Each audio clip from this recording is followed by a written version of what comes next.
लक्षवेधी ठरलेल्या व शेवटच्या निकालापर्यंत उत्कंठावर्धक लढत झालेल्या महाविकास आघाडीचे दिलीप सोपले यांनी बार्शीमध्ये महायुतीचे उमेदवार राजेंद्र राऊत यांचा 6,472 मतांनी पराभव केला.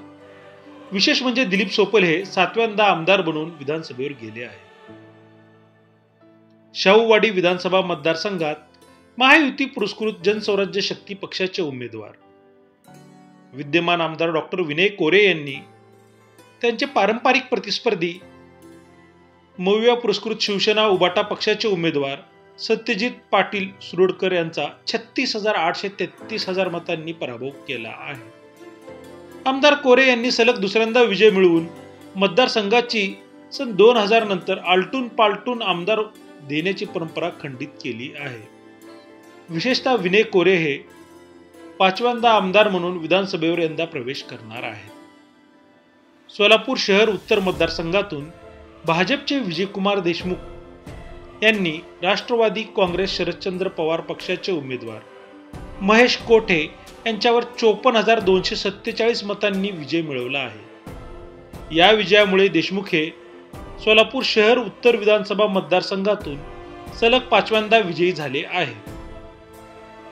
250 अक्कलकोट विधानसभा मतदारसंघाच्या इतिहासात सर्वाधिक 38,000 मताधिक्य कल्याण शेट्टी यांच्या नावावर असलेला विक्रमही आमदार सचिन कल्याण शेट्टी यांनी तोडून 49,000 पेक्षा अधिक मताचा विक्रम केला आहे. यंदा सचिन कल्याण शेट्टी हे दुसऱ्यांदा विधानसभेवर प्रवेश करत आहेत.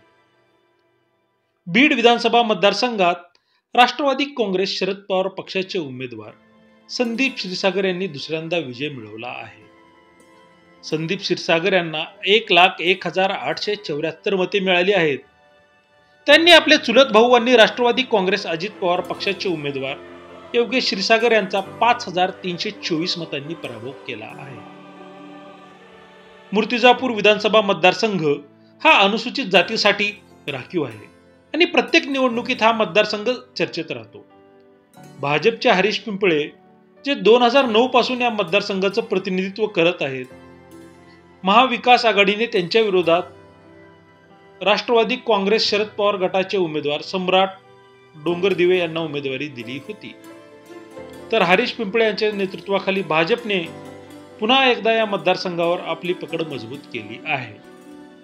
अनुसूचित जातीसाठी राखीव असलेल्या उमरगा मतदारसंघातून प्रवीण स्वामी यांनी विजय मिळवला आहे.